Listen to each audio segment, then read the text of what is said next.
Amongst 1,000 souls who walk the way, a rare one strives for perfect state to gain. Amongst 1,000 souls who walk the way, a rare one strives for perfect state to gain. And even of those striving day by day, who have achieved perfection's high domain, few truly know my essence free from stain. So vast the many lost in worldly plight, so few the chosen seeking truth again, so hard the climb toward the inner light, to reach the pinnacle, the goal supreme. A miracle it is, a truth profound, when by a striving soul I'm truly found. A miracle it is, a truth profound, when by a striving soul I'm truly found. Welcome to the Deep Dive. I'm Satosha. And I'm Satoshi.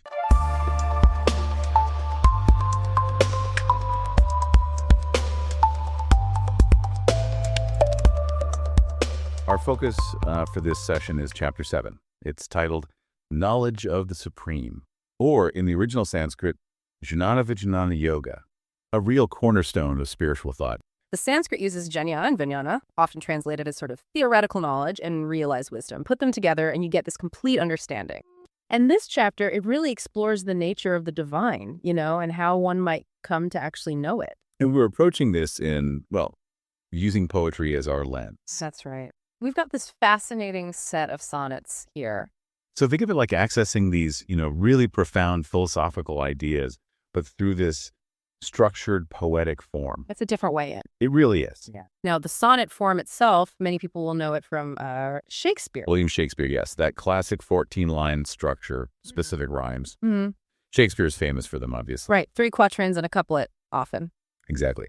Structured beauty of the sonnet form meeting this ancient Sanskrit wisdom. It's quite something. But the original Sanskrit verses of the Gita are, they're much more concise. Much shorter.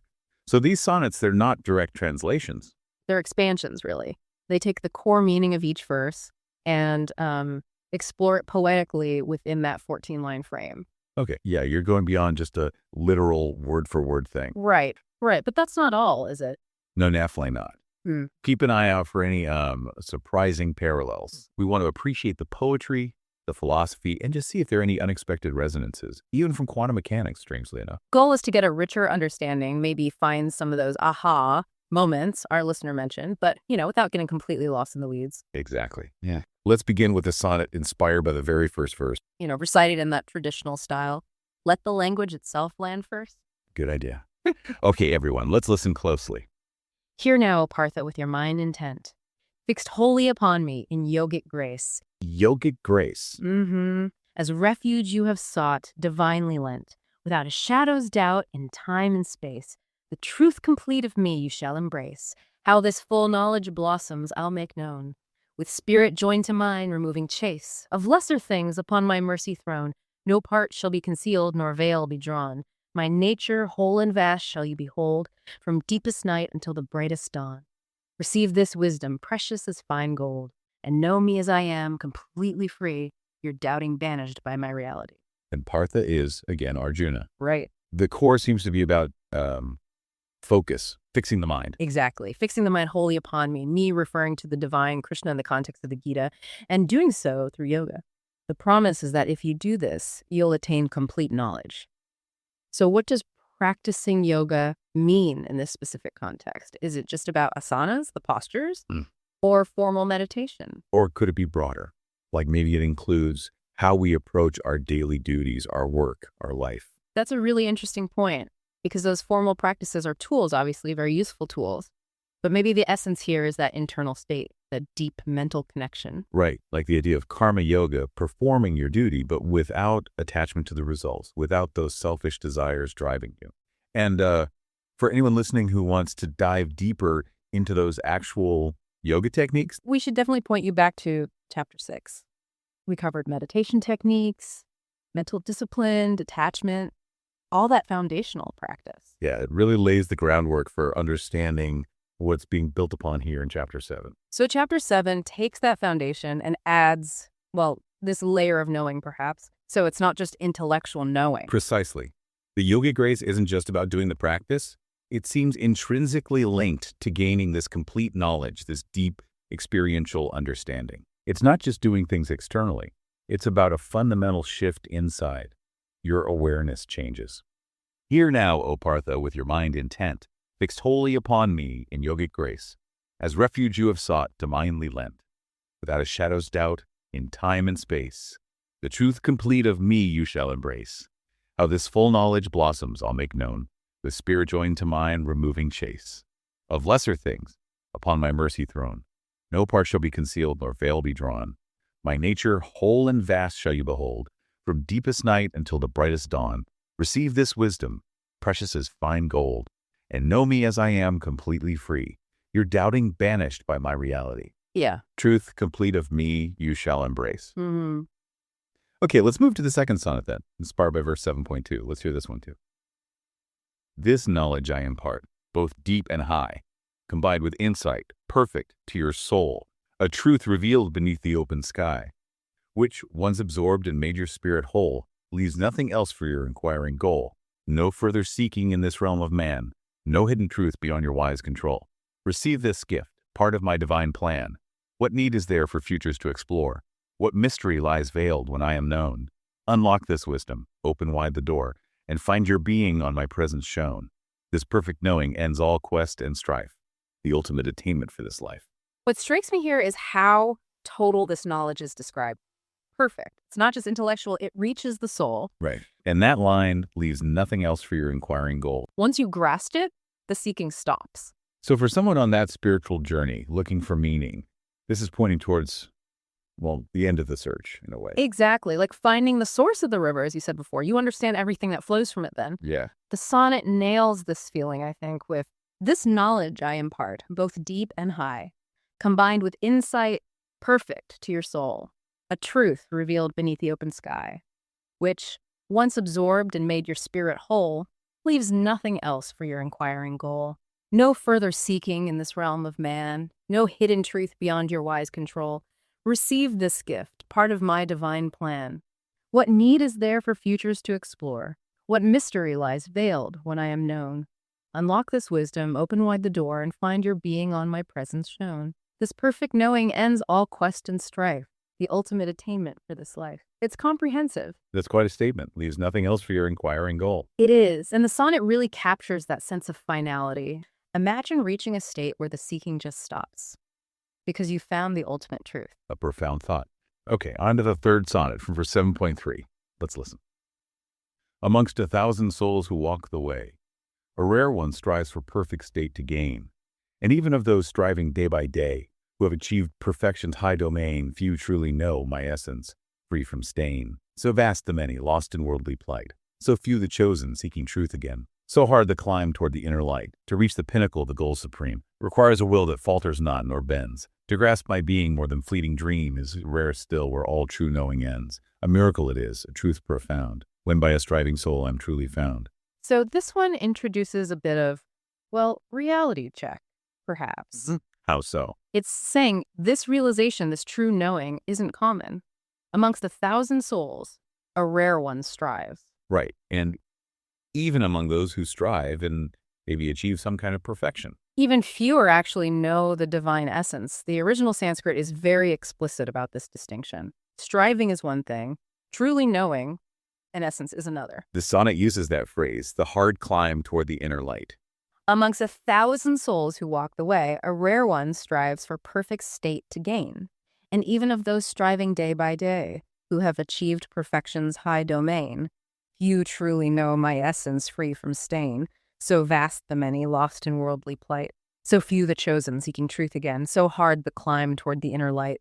To reach the pinnacle, the goal supreme, requires a will that falters not nor bends. To grasp my being more than fleeting dream is rarest still, where all true knowing ends. A miracle it is, a truth profound, when by a striving soul I'm truly found. It makes you ponder why that might be. Is it the inherent difficulty? Lack of effort? Distractions? Perhaps a combination of all those. It certainly underscores the value placed on that true essential knowing. Shall we continue to 7.4? Yes, please. This verse starts to detail the different aspects of the divine's nature. First, the lower nature, or prakriti. The earth, the water, fire's consuming might. The moving air, the ether's boundless space. The thinking mind, the intellect's clear light. In ego sense, the self's perceived base. These eightfold elements, in varied place, comprise my lower nature subtly spun, a separated form for time and race. through which the world's material courses run. They form the physical, the mental frame, the ground of being in the mortal sphere. Distinct they seem, yet echo still my name. The outer garment that I hold so dear. This Prakriti, my energy displayed, in 8 divisions by my power made. Okay, so Prakriti, the lower nature, and it's made up of 8 elements. That's right. The sonnet lists them clearly. Earth, water, fire, air, ether. Those are the sort of gross physical elements. Right. And then it adds the subtle ones. Mind, intellect, and ego sense. Ah, so it includes the mental faculties as part of this lower material nature. Yes. These 8 together constitute the field of material existence, the outer garment, as the sonnet puts it. It's the manifestation of divine energy in the world we experience. Interesting that mind and intellect are grouped here. It is. It suggests they are instruments operating within this material framework, distinct from something higher. The earth, the water, fire's consuming might, the moving air, the ether's boundless space, the thinking mind, the intellect's clear light. In ego sense, the self's perceived base. These 8-fold elements, in varied place, comprise my lower nature, subtly spun, a separated form for time and race, through which the world's material courses run. They form the physical, the mental frame, the ground of being in the mortal sphere. Distinct they seem, yet echo still my name. The outer garment that I hold so dear.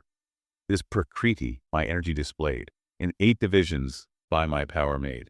Think of them as the building blocks of, well, everything we experience through our senses and mind, the stuff of the material world. This feels like a really key step in understanding the Gita's view of reality. You've got the physical stuff, but also our thoughts, our sense of self, all part of this lower category. It sets up the contrast for what comes next, which is the higher nature. Okay, perfect segue to the 5th sonnet then, from verse 7.5. Beyond this lower form, O mighty arm, know my true nature, higher and supreme. It is the soul, the life that keeps from harm, the conscious force beyond material dream, by which this universe, a flowing stream, is held together, nurtured and sustained. It is the spirit's light, the vital gleam, within all life eternally unchained. This vital principle, my essence pure, enlivens matter, gives the cosmos breath. Without this soul, no form could long endure. It conquers change and triumphs over death. This higher Prakriti, the living soul, contains the universe and makes it whole. And there it is, the higher nature. The Sanskrit verse describes it as the Jiva Bhuta, the very life force that upholds the whole universe. So completely different from the material elements we just heard about. Totally. This isn't the stuff of the world. This is the life in the world, the consciousness. The sonnet calls it the soul, the life, the conscious force beyond material dream. Beyond this lower form, O mighty arm, no, my true nature, higher and supreme. It is the soul, the life that keeps from harm, the conscious force beyond material dream, by which this universe, a flowing stream, is held together, nurtured, and sustained. It is the spirit's light, the vital gleam, within all life, eternally unchained. This vital principle, my essence pure, enlivens matter, gives the cosmos breath. Without this soul, no form could long endure. It conquers change and triumphs over death.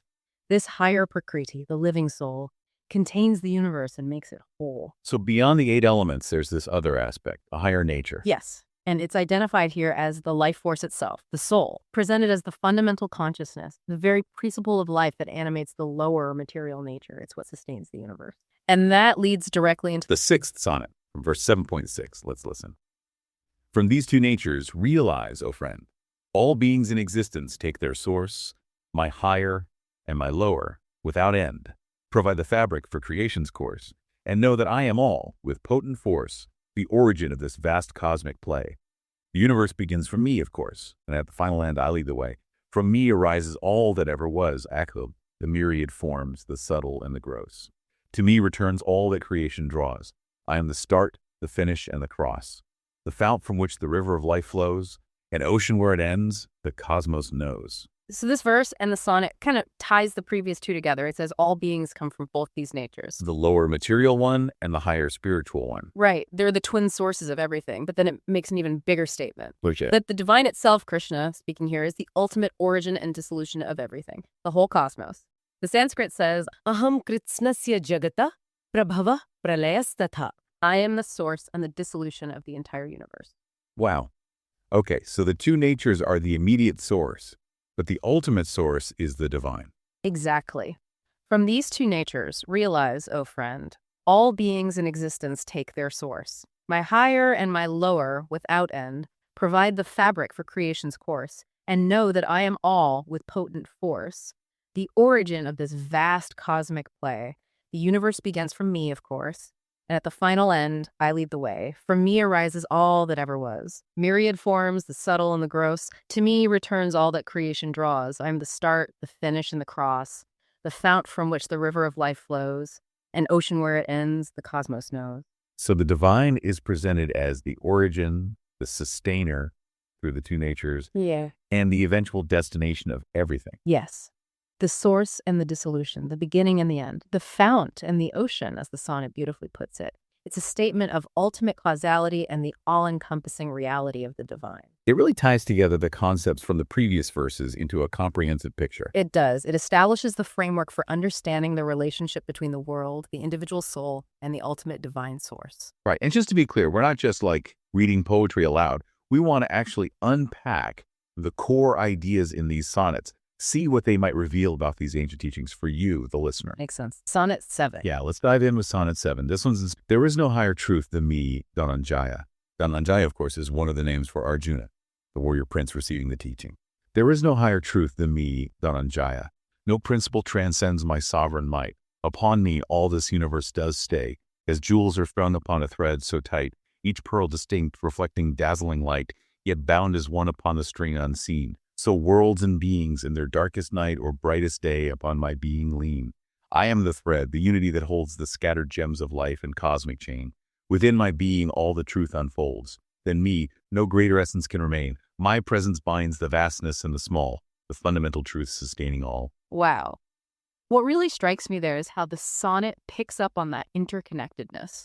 You know, the jewels analogy. Yeah, the pearls and the string. Right. Each one looks distinct, separate, doesn't it? Like, people, events, things in the universe. But they're all held together by that single hidden thread. It sort of suggests that maybe our feeling of being separate isn't the whole story. That underneath it all, there's this unity. A fundamental connection. There is no higher truth than me, Dhananjaya. No principle transcends my sovereign might. Upon me all this universe does stay. As jewels are strung upon a thread so tight, each world, each star, each creature, great or small, derives its being from my hidden grace. I am the silent bond that holds them all, within the vastness of unbounded space. Like pearls upon a single slender string, they gleam and shimmer with reflected light, yet owe their form and every vibrant thing to that unseen support both day and night. So understand, O Arjuna, evermore, that I am all and not exist before. Seeing things that way change how you look at your own relationships or even bigger stuff happening in the world. Okay, let's look at Sonnet 8 then. This one's from verse 7.8. Okay, verse 7.8. This one shifts focus a bit to the divine being present in everyday things. Immanence, basically. Immanence, right. This says, in water, O Kunteya, I am taste, the vital essence quenching every thirst. In moon and sun, my radiant light is placed, by which the darkness of the world is burst. In Vedic chants, the primal sound is burst, the sacred syllable that echoes far. In ether, sound's vibration is the first, and subtlest element beyond compare. And in humanity, the strength of soul, the inner fire that strives and understands. In purity, the spirit finds its goal. Through righteous action, destiny commands. So know me present in each vital spark, from cosmic rays to whispers in the dark. Kunteya, another name for Arjuna there. But notice the breadth of these examples. It's quite something, from the most basic sensation, like taste. Yeah, the very thing that makes water, watery and refreshing. All the way to cosmic light and the essence of sound, even human strength. In water, O Kunteya, I am taste, the vital essence quenching every thirst. In moon and sun, my radiant light is placed, by which the darkness of the world is burst. In Vedic chants, the primal sound is first, that sacred syllable from which forms flow. In ether, sound's vibration is the first manifest echo that all beings know. And in humanity, the strength of soul, the inherent power, I am present there. My essence permeates and makes life whole, in simple things beyond all human care. Through fundamental elements I shine, revealing evermore my truth divine. You see how it connects? It's suggesting the divine isn't like way out there somewhere. Yeah, it's woven into just normal experience. It's a subtle shift, isn't it? But potentially quite profound. It is. All right, let's keep going. Sonnet 9, inspired by verse 7.9. Right. And verse 7.9 keeps this theme going, doesn't it? Still about immanence, but focusing maybe more on the natural world. And interestingly, human discipline. Pure fragrance of the earth when rain descends, a subtle blessing to the grateful sense. The heat and fire whose energy transcends, a potent force both fierce and intense. The life in all that lives, a vibrant stream, from single cell to creatures of great might. And in ascetics, focused as a dream, the burning discipline, the austere light, of minds turned inward, seeking higher truth, through self-denial and unwavering will. In every element, from age to youth, my presence dwells, my purpose to fulfill. So see me in the beauty that surrounds, and in the striving where true strength is found. So here you see the tangible, like the smell of rain on earth, something so evocative, paired with something internal, like the burning discipline of the ascetic. It's interesting how it links the outer world and the inner world. Pure fragrance of the earth, when rain descends, that earthy scent, know that it is my power. The heat and fire, the energy it lends, to burn and purify in every hour, the life in all that lives, the vital dower, the breath that quickens forms of every kind. And in ascetics, focus as a tower, the burning discipline, the austere mind. I am the essence, present and profound, in qualities that make the world reside, in earth's perfume, in heat and life around. In disciplined souls, I am their inner guide, my presence felt in nature's deepest core, and seeker's strength forevermore. So it asks you maybe what qualities resonate with you in nature or in, human effort. What feels profound? Exactly. A good question to sit with. Okay, moving right along, Sonnet 10. This one introduces the idea of the divine as the eternal seed, Mm-hmm. the source, and also the source of intelligence, brilliance. The origin point. Pretty much. The verse goes, "Know me, O Partha, as the ancient seed, the timeless source from which all life takes root. Before all ages I have been decreed, the origin, the everlasting fruit. I am the intellect, the sharp pursuit of those whose minds are keen and wise and deep, the splendor and the glory absolute, of those whose brilliance makes the spirit leap, the strength of heroes, fearless in the fray, the virtue of the just, the poet's art. In every noble impulse of the day, a flicker of my being plays its part. So recognize the source from whence all springs, the silent power that existence brings." And Partha is, again, Arjuna. Right. The ancient seed image is very potent, isn't it? Everything arising from this single, timeless source. It really grounds everything.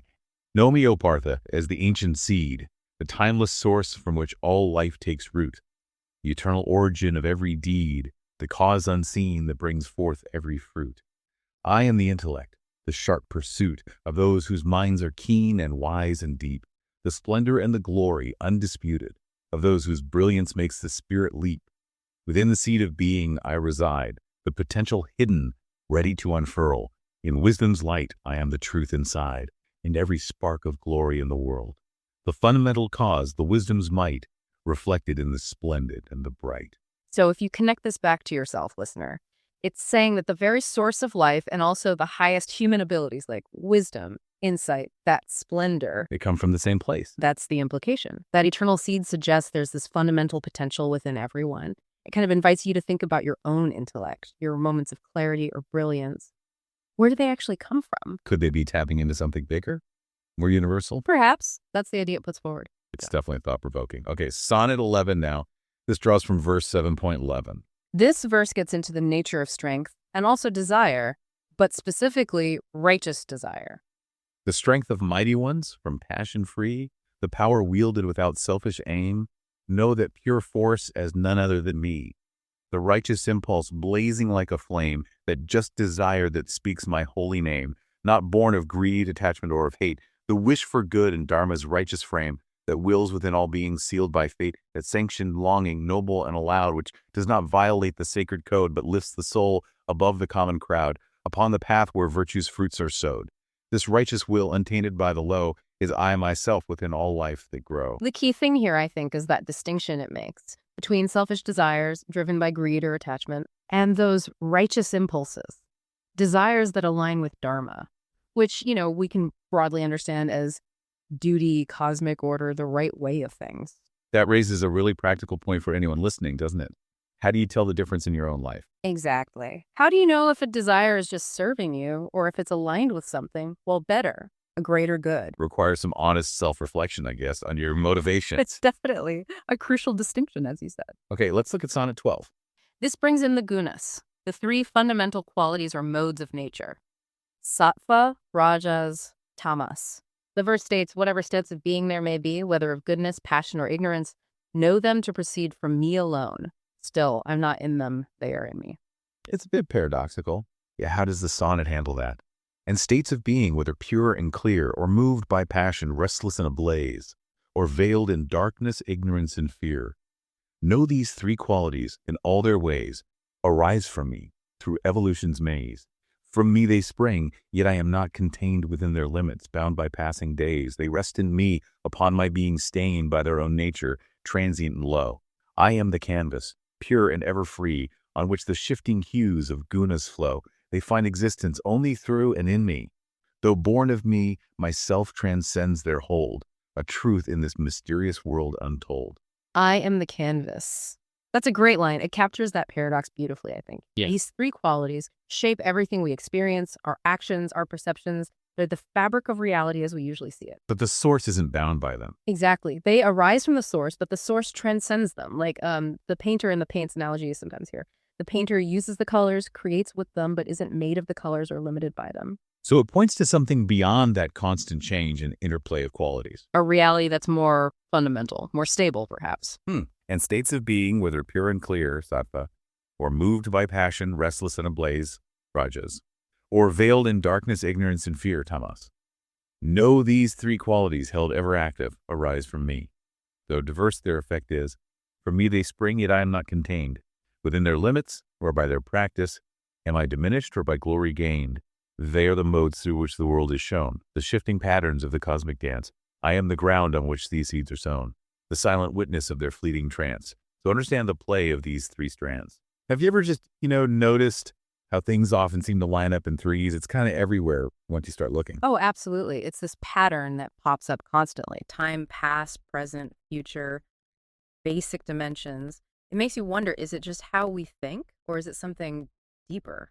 And the Gita essentially says the whole physical world arises from how these three gunas interact. Exactly. Everything we experience is a mixture, a dynamic interplay of these three basic qualities or modes of nature. It's foundational Vedic thought. And it's not just philosophy, is it? Three shows up in basic science, too. Right. Think about matter. Solid, liquid, gas. Those are the three common states. Or light red, green, blue, the primary colors that combine to make all the others we see. And interestingly, that RGB analogy actually pops up again when we get to the physics part in SU3 symmetry. Flavor symmetry. What exactly is that? Right. So SU3 is a mathematical group, a type of symmetry. And flavor symmetry was this breakthrough way developed largely by Murray Gell-Mann and Yuval Neeman to organize the zoo of particles, hadrons specifically. Hadrons being like protons and neutrons, things made of quarks. Precisely. The system uses the three lightest quarks, the up, the down, and the strange quark as a kind of fundamental basis. Three quarks again. So there's our trifecta at the quantum level. These three quarks form a basis in a mathematical space, a three-dimensional vector space. So you can sort of mix these quarks. In a mathematical sense, yes. The SU3 symmetry involves transformations that mix these quark types while preserving certain properties. And when you work through the math of how these three quarks can combine, you get specific patterns, specific groupings of hadrons. And one of the most prominent groupings that emerged was the octet, a family of 8 related particles. The underlying threefold structure naturally leads to this 8-fold classification system. It was a huge success in predicting new particles, too. Mind-bending stuff. And it's interesting that Gell-Mann himself named it the Eightfold Way, partly as a nod to the Buddhist Noble Eightfold Path. Now let's jump back to the Bhagavad Gita, but think about the bigger picture, the macro level. Right. Verse 7.4 talks about Krishna's lower nature, Prakriti, and it's described as having an eightfold division. Whole of material existence and the subtle aspects, too. According to the Gita, yes, this eightfold nature is the foundation of the physical and mental world we perceive. So hang on. Earlier, we had the three guna, sattva, rajas, tamas as the fundamental forces. Right. And now we have this eightfold prakriti as the manifestation. Is there a connection? The idea is that the constant interplay and shifting balance of those three fundamental gunas, that's what gives rise to the eightfold manifestation of Prakriti. So again, 3 leading to 8. The 3 gunas generating the eightfold nature of reality in the Gita's cosmology. It's a striking parallel, isn't it? You have the three quark flavors in SU3 symmetry, providing the basis for the Eightfold Way octets in particle physics. And the three gunas in Vedic thought, providing the basis for the eightfold Prakriti, one at the micro level, one at the macro level. It is quite remarkable. Now, we absolutely have to be careful here. Of course, these are incredibly different systems of thought. One is ancient scripture and philosophy. The other is modern mathematical physics based on experiment. Exactly. Different questions, different methods, different goals entirely. We're not saying one proves the other or that they're describing the same thing in different languages. That would be a huge leap. Right. But the pattern is there. This 3 leading to 8 structure appearing independently in both. It does make you wonder, doesn't it? In ancient Indian philosophy, you have 3 fundamental gunas giving rise to an eightfold manifestation of nature. Mm. And in modern particle physics, you have 3 fundamental quarks giving rise to particle groups of 8, called octets, in a system explicitly named the Eightfold Way, after Buddhist philosophy. That's quite a coincidence, if it is one. It definitely qualifies as one of those aha moments our listener might be looking for. A principle that operates on scales both vast and minuscule, weaving through philosophy and physics alike. Something more profound that we just don't fully grasp yet. It's certainly something to ponder. And 7.13 follows directly from the gunas. It talks about how these qualities can actually, well, delude us. How so? If the divine is the source, why don't people see it? Exactly. The Gita says the world is deluded by these 3 gunas, these qualities. They obscure the higher reality. So we get caught up in the play of sattva, rajas, tamas, and miss the unchanging divine behind it all. By these 3 qualities, the world is swayed, each creature bound by nature's subtle art. Their minds obscured, their inner vision swayed, the higher, changeless self plays little part. In their perceptions, misty is the heart, bewitched by forms in which they seem to dwell, the timeless essence kept so far apart. Misty the veil where Maya's arts compel, concealing me, immutable and vast. The world beholds the fleeting and the frail, and clings to shadows that are sure to pass. They seek for solace where true joys will fail, unknowing of the source from which all flows, the boundless ocean where true wisdom grows. Misty the veil where Maya's arts compel. There's the concept of Maya, illusion. Yes, the cosmic illusion. The power that makes the material world seem like the ultimate reality. The gunas are the strands of that illusion, constantly shifting, creating appearances that distract us from the stable, underlying truth. It's easy to see how that happens, isn't it? We get so caught up in the surface level of things, the constant change. By these 3 qualities, the gunas spell, this entire world, deluded, turns aside. Bewitched by forms in which they seem to dwell, the higher, changeless self they fail to find. Misty the veil where Maya's arts preside, concealing me, immutable and vast, beyond the shifting waves of passion's tide. In changing forms their blinded eyes are cast. They see the garment, miss the one within, perceive the qualities, not the ground of all. Lost in the play, the cosmic outer din, they miss my nature, standing high and tall. Delusion holds them fast in its embrace, unknowing me, beyond all time and place. See the garment, miss the one within. That really sums it up, doesn't it?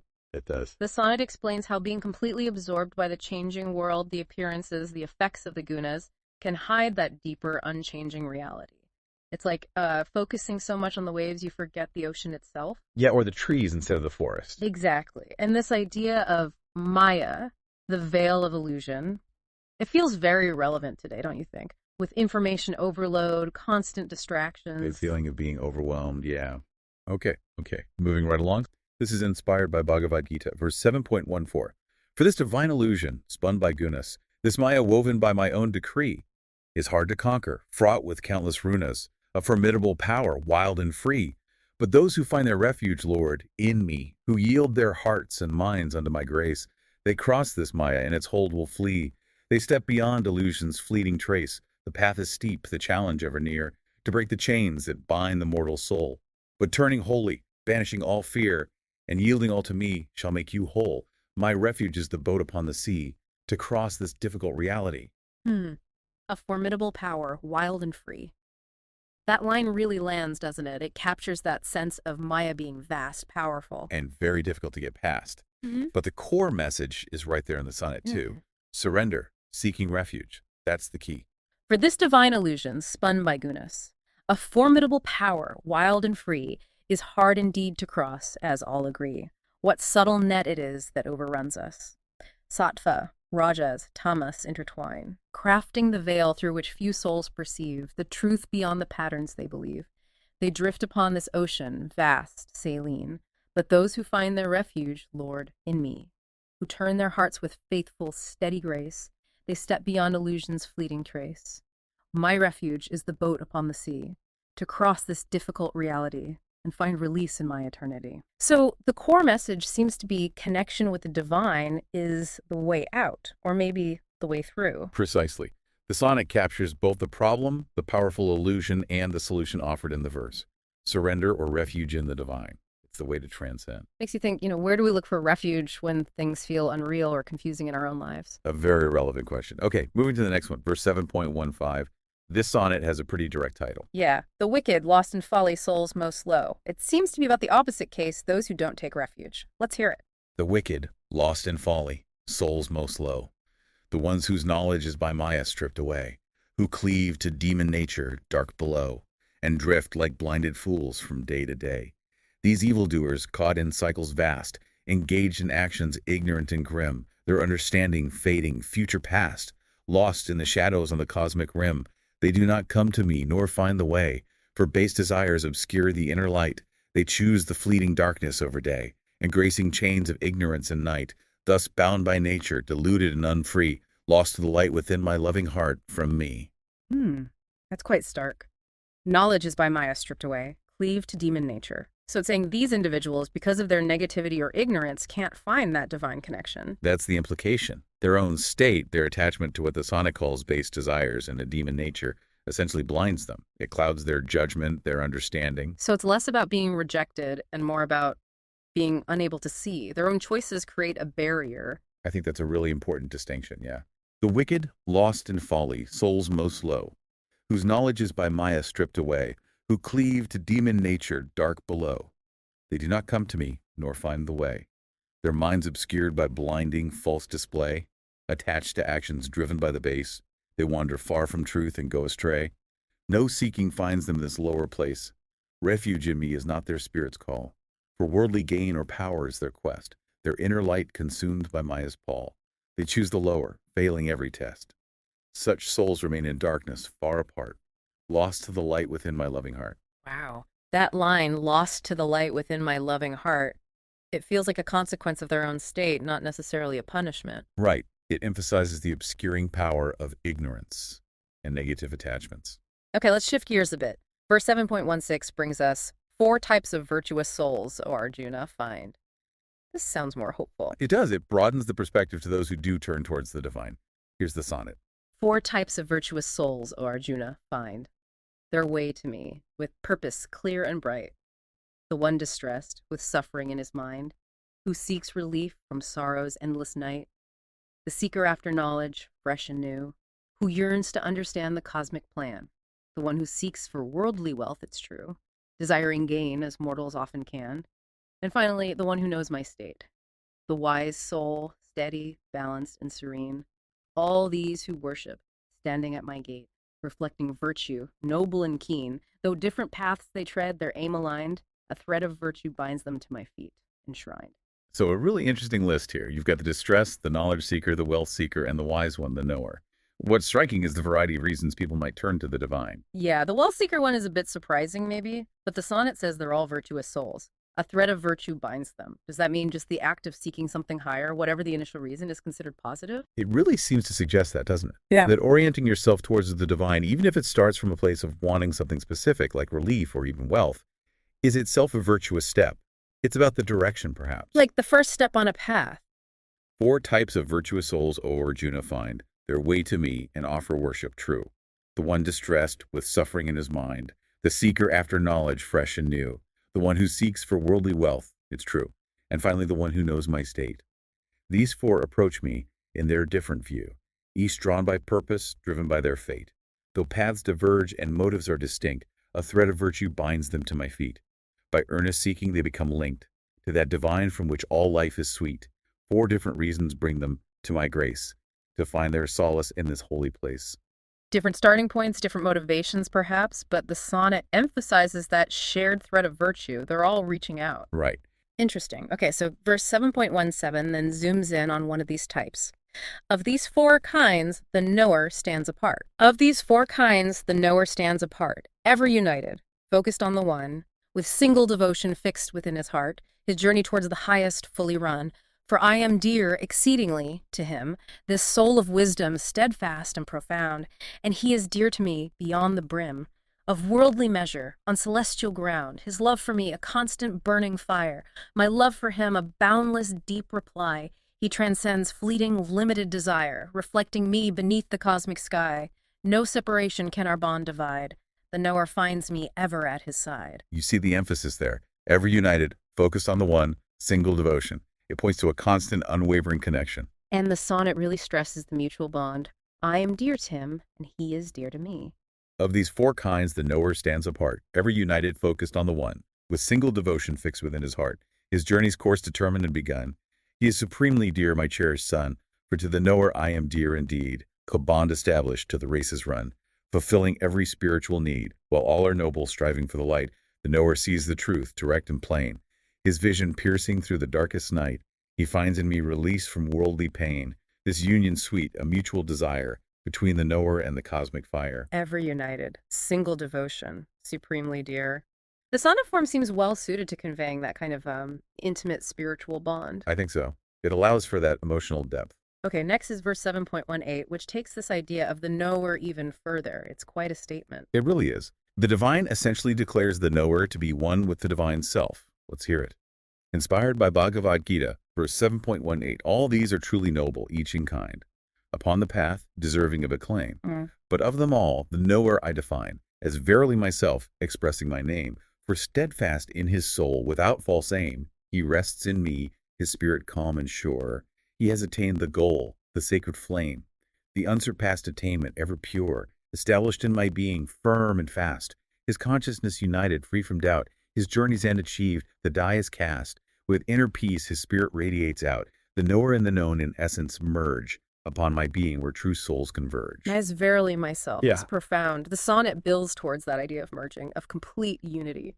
All these are truly noble, each in kind, whose hearts incline towards my holy light, upon the path, deserving of acclaim, striving towards the good, the true, the right.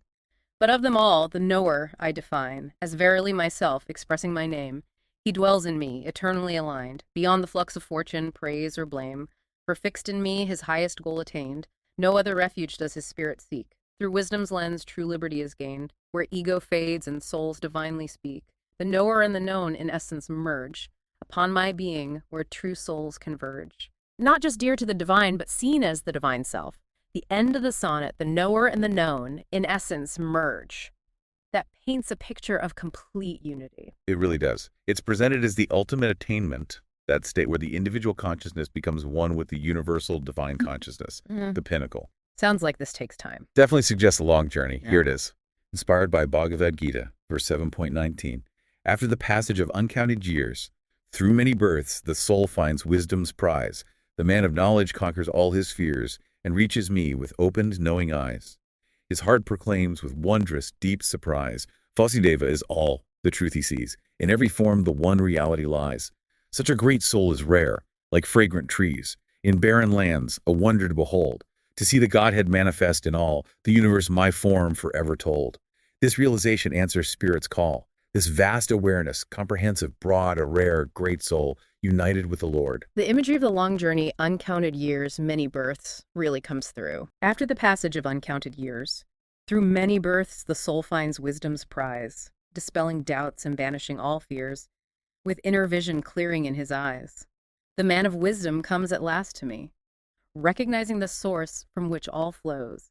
His heart proclaims with wondrous, deep surprise, Vasudeva is all, the truth he sees and knows. Such Mahatma, great of soul and rare, is hard to find upon this earthly sphere, whose consciousness expands beyond compare, holding the allness infinitely dear.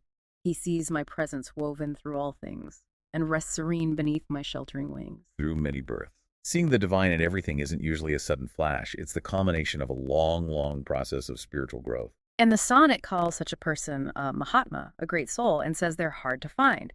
It highlights how exceptional this level of understanding is. Exactly. Okay, so verse 7.20. So this describes people whose desires, diverse worldly longings, lead them to worship other deities or forces. They're driven by their own nature, their immediate needs, following specific rituals to get the specific outcomes. And the sonnet suggests that while they might be finding some kind of fulfillment, it's limited, right? By diverse worldly longings, minds astray, their clear discernment clouded by desire, these seekers turn to other gods to pray, fulfilling wishes fueled by passion's fire. They follow rituals, climbing ever higher upon the ladder of external rule.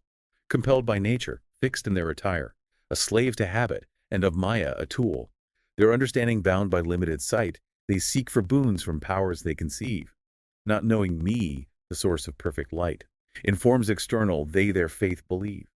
Their innate nature drives their outward quest, upon the lower paths finding little rest. Slave to habit, and of Maya a tool.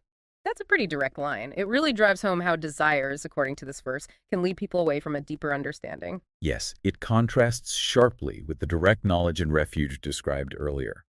By diverse worldly longings, minds astray, their clear discernment clouded by desire, men turn to other gods to humbly pray, fulfilling wishes, fueled by passion's fire.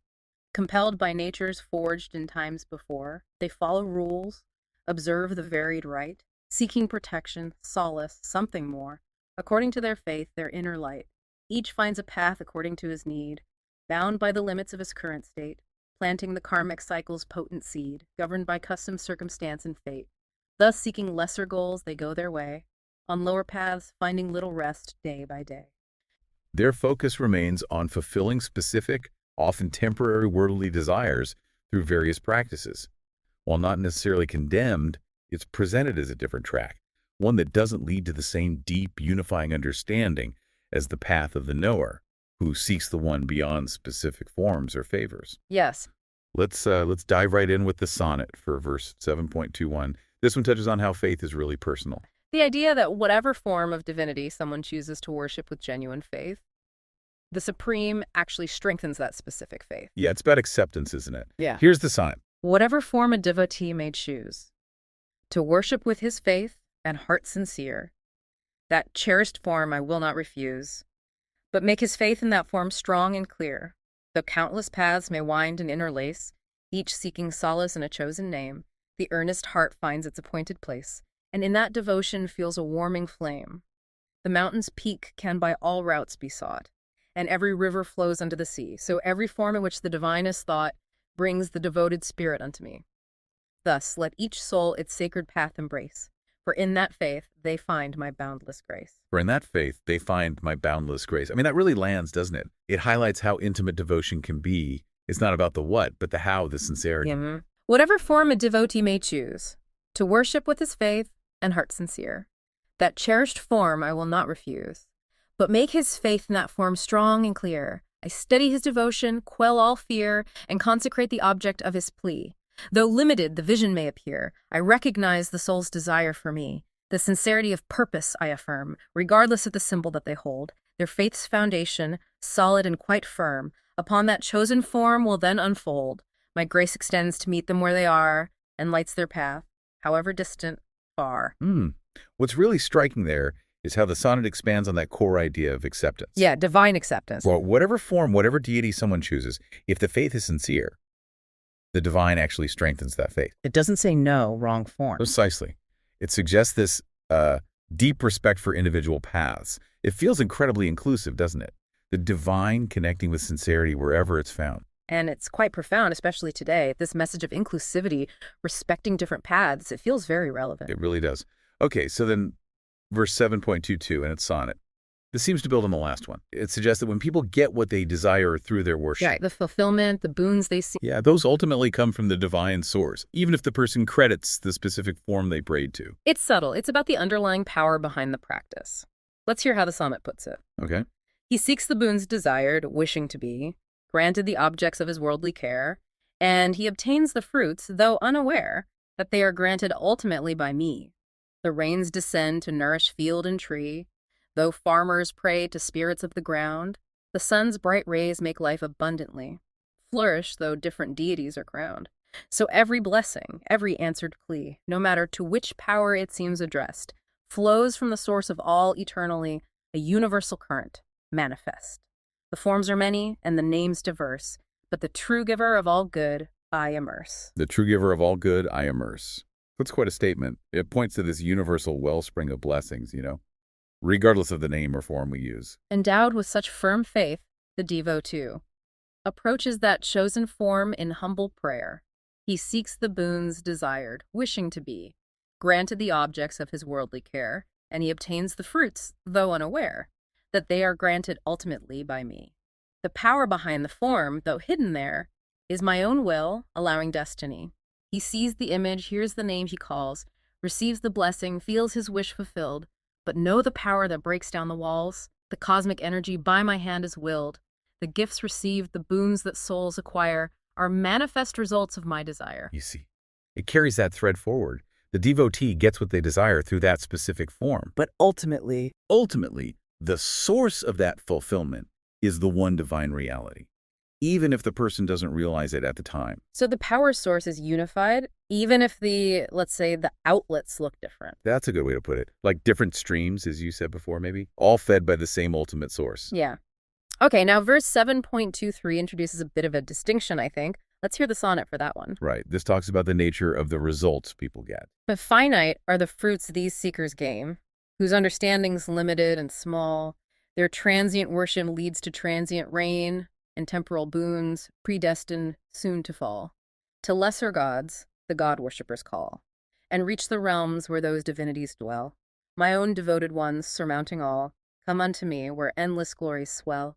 The path of gods leads to their heavenly sphere, a temporary stay, then back to earth. But those who worship me dispel all fear and reach my timeless state of endless worth. The limited attain the limited height, my devotees arrive in boundless light. Quite contrast there. Definitely. Temporary results versus eternal attainment. Exactly. Worshipping specific forms or deities for specific, often worldly, gains yields. Well, temporary results. Finite boons. And those devoted to the supreme, the ultimate source. They attain something lasting. Finite are the fruits these seekers gain, whose worship binds them to a lesser sphere. Their transient worship leads to transient rain, and temporal boons predestined soon to fall. Like shadows cast by objects in the sun, these fleeting joys and powers soon decay.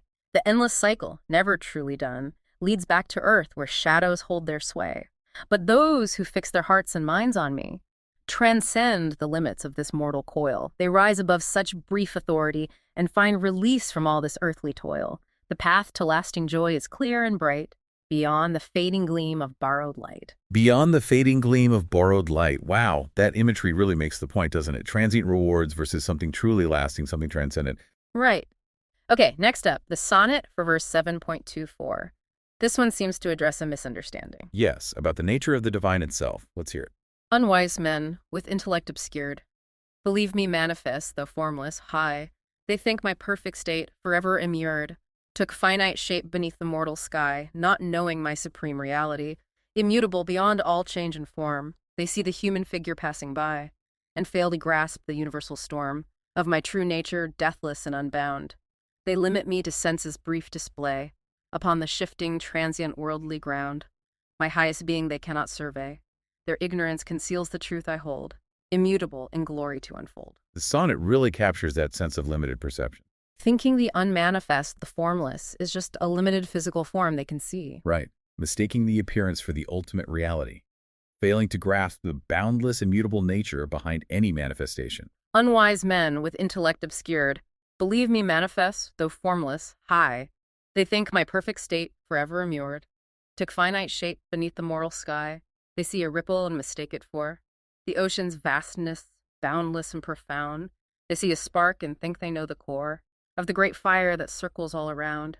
My true essence, beyond all change and form, immutable, eternal and complete, escapes the grasp of minds that cannot warm themselves to truths divinely indiscreet. Veiled by illusion, they cannot perceive the uncreated source in which all believe. Now, verse 7.25 introduces this concept of veiling. Let's hear that sonnet. Okay, verse 7.25. Not manifest to all am I revealed, for I am screened by Yoga Maya's might. By my own power I remain concealed from worldly eyes that seek but outer sight. This deluded world, in darkness and in light, does not perceive me, birthless and unspent. They see the changing form, mistake the blight, for timeless truth on transient things intent. My mystic power veils my inner core. From those whose vision is not pure and clear, they see the surface, nothing less, nothing more, and miss the ancient being dwelling near, unborn, unchanging, yet I stand unknown. By Maya's veil, my deepest truth is shown. Yoga Maya, that's the key concept here, isn't it? The divine power of illusion, or maybe creative power. It sounds like a veil that obscures the ultimate reality. Yes. From those who are caught up in the surface appearances, the outer sight, as the sonnet says. It suggests the truth is there, but hidden by this power. Perhaps hidden until one is ready to see beyond it. That's often the interpretation. It's not necessarily a malicious hiding, but part of the cosmic play, allowing for gradual understanding. Yoga Maya. It's a crucial concept. It explains why the divine isn't just obvious to everyone. The sonnet captures the sense of concealment quite powerfully. Okay. Not manifest to all am I revealed, for I am screened by Yoga Maya's might. By my own power I remain concealed, from worldly eyes that seek but outer sight. Like actors veiled behind a painted scene, I play my part, unseen by those who gaze. Upon the drama, never in between, the fleeting acts that fill their earthly days. This mystic curtain woven thread by thread, with illusion's art obscures my form. The inner vision only can be led, to pierce the veil and weather Maya's storm. So not to all does this true knowledge come, until the heart is pure, the seeking numb. Like actors veiled behind a painted scene. That's vivid. It suggests reality as we see it might be just the surface layer hiding something deeper. Precisely. Yoga Maya isn't necessarily about trickery, but it's the way the infinite interacts with our finite perception. It both hides and potentially reveals. Okay? Okay, moving to the sonnet for verse 7.26, which seems to shift to divine knowledge. Yes, the scope of the Supreme's awareness. Let's listen. I know all beings that have passed away, O Arjuna, their history I trace. I know the present beings of today, their current state, their time, their form, their place. I know the future and the coming race, all that shall be before it takes its birth. Within my knowledge, all finds its embrace, across the cycles of the rolling earth. But no one knows me in my full extent, my boundless nature, infinite and deep, while all created things by me are lent. Existence, secrets that the ages keep, my own vast being, ever unconfined, is not encompassed by a finite mind. Wow, the contrast is stark, isn't it? Complete knowledge of past, present, future. Everything. Every being, every cycle. I know all beings that have passed away, O Arjuna, their history I trace. I know the present beings of today, each fleeting moment held within my space. I know the future and the coming race, the unfolding drama, every act and scene, but no one knows me in my full extent. This boundless knowledge remains ever keen, like one who sees the forest tree by tree, yet cannot grasp the whole majestic wood, so finite minds can never fully see. The infinite wisdom, perfectly understood, my knowledge vast beyond all earthly ken, embraces all, yet is unknown to men. That boundless nature is beyond finite comprehension. Exactly. It's humbling. It puts our limited human perspective in, well, perspective. We grasp fragments, but the whole, it's beyond us. A truly vast concept. All right, verse 7.27. This sonnet talks about delusion again, specifically from dualities. Yes, this brings it back to the human experience of being caught in opposites. Let's hear this one. From rise of dualities, desire and hate, that spring from contact, born of fleeting sense, all creatures fall into a deluded state, from birth's beginning, subject to expense, of clearer vision, held in tight suspense. This powerful confusion far it binds, the soul to fleeting joys and sharp offense. It clouds the judgment, captivates the minds. Desire lures forth, and hate repels with might, creating pairs of opposites that blind. Lost in the swirl, they miss the inner light, to dual forces helplessly consigned. This deep delusion, rooted from their start, obscures the truth within each creature's heart. Desire and hate. Like and dislike. Pleasure and pain. The fundamental push-pull. Exactly. It's so relatable, that feeling of being pulled in different directions by our attractions and aversions. Very much so. From rise of dualities, desire and hate, that spring from contact, born of fleeting sense, all creatures fall into a deluded state, and wander lost in this immense suspense, like magnets pulling in opposing ways. These contrary forces grip the human heart, obscuring truth in life's bewildering maze, and tearing understanding far apart. Attached to pleasure, fearing pain's sharp sting, we chase illusions, driven to extremes. This powerful confusion far it brings, the soul to fleeting joys and troubled dreams. Bound by these opposites, we fail to see the underlying unity that sets us free. Like magnets pulling in opposing ways. That's a really effective image for that constant push-pull of craving and aversion. You can see how it would distort our view. Absolutely. These dualities act like a filter, coloring our experience and preventing us from seeing the unity underneath, keeping us bound in that cycle. It speaks to a core human struggle. This is something anyone can probably recognize in their own experience. Absolutely. So if that's the delusion, does the next verse offer a way out? Let's hear the sonnet for 7.28. It does. It talks about those who overcome this. Let's listen.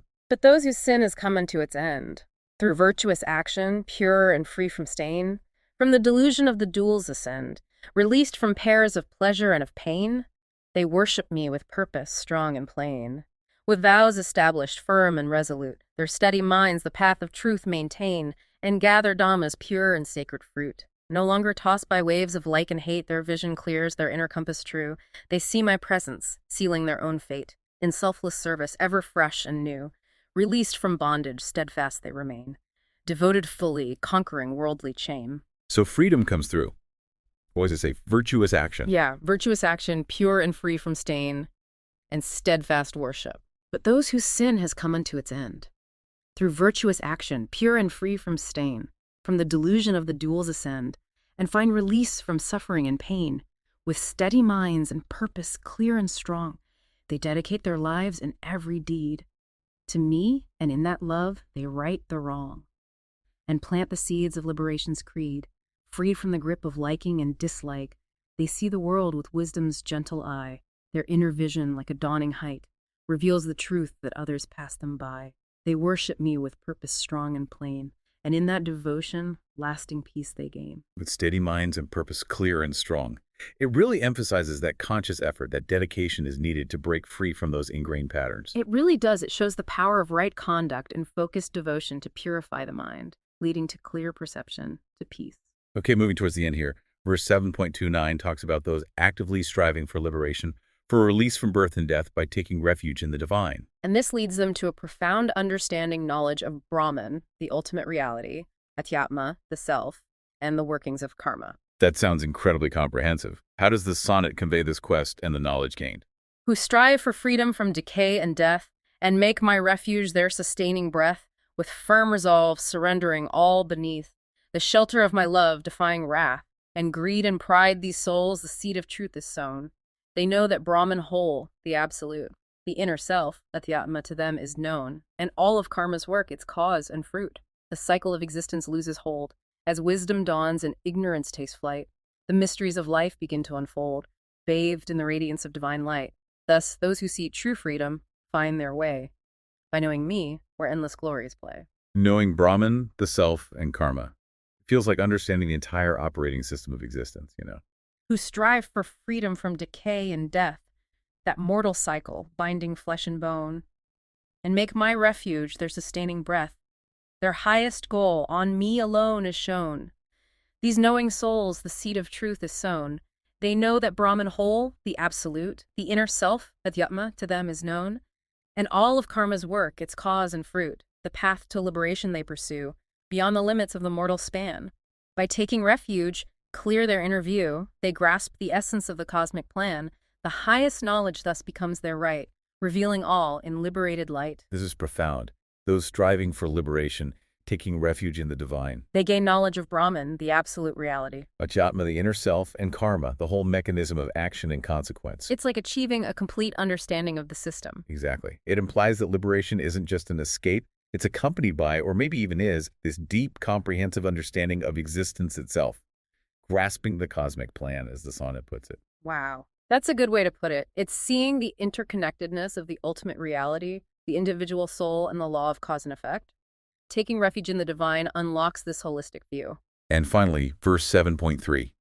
This seems to bring it all together, understanding the divine in all realms, earthly and celestial, and even in sacrifice, especially for those with focused minds, right up to the moment of death. Yes, it's about maintaining that awareness of the divine's presence in every aspect of reality, constantly. The sonnet really emphasizes this unified consciousness. Let's hear this concluding sonnet.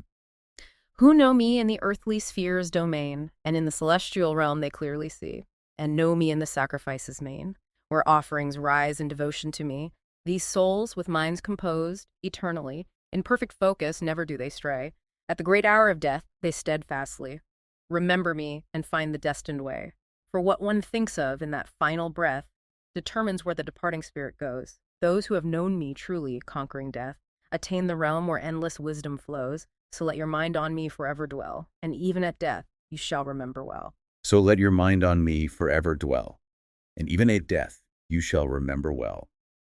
Wow, that really underscores the goal, cultivating an awareness so deep it carries you through life's final transition. Exactly. It's not just intellectual knowledge, but a constant lived connection, a state of being that permeates everything, right up to the very end. Who know me in the earthly sphere's domain, Adhiputa, and in the celestial realm, Adhideva, they see, and know me in the sacrifice's main, Adhyajna, performance, linking action unto me.